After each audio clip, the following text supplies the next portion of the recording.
ಅನಂತ ಸಾಷ್ಟಾಂಗ ನಮಸ್ಕಾರಗಳನ್ನ ಸಮರ್ಪಣೆ ಮಾಡ್ತಾ ಇದ್ದೇನೆ. ಪೂಜ್ಯ ಸ್ವರೂಪೋದ್ಧಾರಕರಾದಂತಹ ಗುರುಗಳು ಇಲ್ಲಿ ಸನ್ನಿಹಿತರಾಗಿದ್ದಾರೆ. ಅವರ ಪಾದಾರವಿಂದಗಳಲ್ಲಿ ಅನಂತ ನಮಸ್ಕಾರಗಳನ್ನು ಸಲ್ಲಿಸುತ್ತಾ ಇವತ್ತಿನ ಈ ದಿವ್ಯ ಭವ್ಯವಾದ ಕಾರ್ಯಕ್ರಮ ಅದನ್ನ ಪ್ರಾರಂಭ ಮಾಡೋಣ. ಮೊಟ್ಟ ಮೊದಲಿಗೆ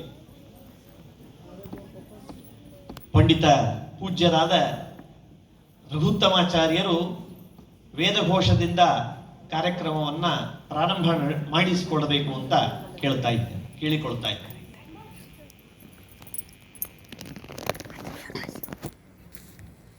ಹರಿ ಓಂ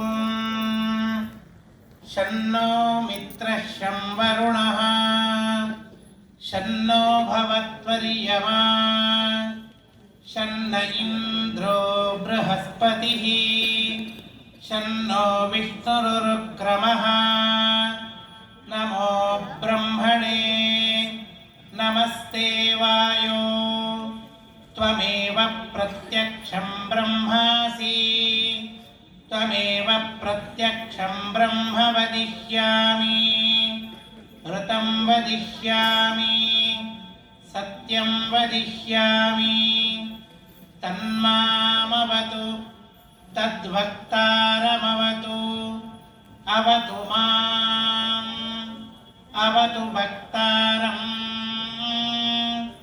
ಓಂ ಶಾಂತಿ ಶಾಂತಿ ಶಾಂತಿ. ಹರಿ ಓಂ. ನಮಸ್ಕಾರ ಪೂರ್ವಕ ಧನ್ಯವಾದಗಳನ್ನು ತಿಳಿಸ್ತಾ ಇದ್ದೇನೆ ಪಂಡಿತ ರಘುತ್ತಮಾಚಾರ್ಯ ಮುಖಾಶಿಯವರಿಗೆ. ಇನ್ನು ಮೇಲೆ ಪಂಡಿತ ತ್ರಿವಿಕ್ರಮಾಚಾರ್ಯ ತೋಳ ಹಾಗೂ ವಿಜಯ್ ಅಧ್ಯಾಪಕ್, ಶ್ರೀಯುತ ವಿಜಯ್ ಅಧ್ಯಾಪಕ್ ಇವರಿಬ್ಬರು ಕಾರ್ಯಕ್ರಮವನ್ನು ಮುಂದೆ ನಡೆಸಬೇಕು ಅಂತ ಹೇಳ್ತಾ ಇದ್ದೇನೆ.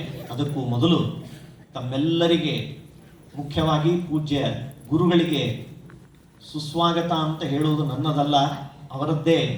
ಹಾಗಾಗಿ ಅವರಿಗೆ ಸಾಷ್ಟಾಂಗ ನಮಸ್ಕಾರಗಳನ್ನು ತಿಳಿಸ್ತಾ, ಇಲ್ಲಿ ಬಂದಿರುವಂತಹ ನಮ್ಮ ಅತ್ಯಂತ ನಾಡಿನ ಅತಿ ದೊಡ್ಡ ಗಾಯಕರಾದಂತಹ ಪುತ್ತೂರು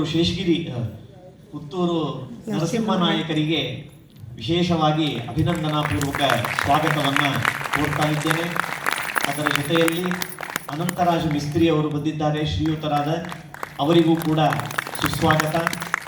ಅದರ ಜೊತೆಯಲ್ಲಿ ವಿದ್ಯಾ ಸಿಂಗ್ಟಾಲೂರ್ ಹಾಗೂ ವೃಷಾಲಿ ಪಾಟೀಲ್ ಅವರಿಗೂ ಅತ್ಯಂತ ಹಾರ್ದಿಕವಾದಂತಹ ಸುಸ್ವಾಗತ. ಇಲ್ಲೆಲ್ಲ ವಿದ್ವಾಂಸರು ನೆರೆದಿದ್ದಾರೆ. ಆ ಎಲ್ಲ ವಿದ್ವಾಂಸರಿಗೆ ನಮಸ್ಕಾರ ಪೂರ್ವಕ ಸ್ವಾಗತವನ್ನು ಕೋರ್ತಾ ಇದ್ದೇನೆ. ಅದರ ಜೊತೆಯಲ್ಲಿ ಪಾರ್ಟಿಸಿಪೆಂಟ್ಸ್ ಬಂದಿರುವಂತಹ ಎಲ್ಲರಿಗೂ ಕೂಡ ವಿಶೇಷವಾದ ಹಾರ್ದಿಕ ಸುಸ್ವಾಗತ ಹಾಗೂ ಶುಭಾಶಯಗಳು. ಅದರ ಜೊತೆಯಲ್ಲಿ ನೆರೆದಂತಹ ಎಲ್ಲ ಶ್ರೋತೃವೃಂದದವರಿಗೂ ಕೂಡ ಅತ್ಯಂತ ಹೃತ್ಪೂರ್ವಕವಾದಂತಹ ಸುಸ್ವಾಗತವನ್ನು ಕೋರ್ತಾ ಇದ್ದೇನೆ. ಹರಯೇ ನಮಃ.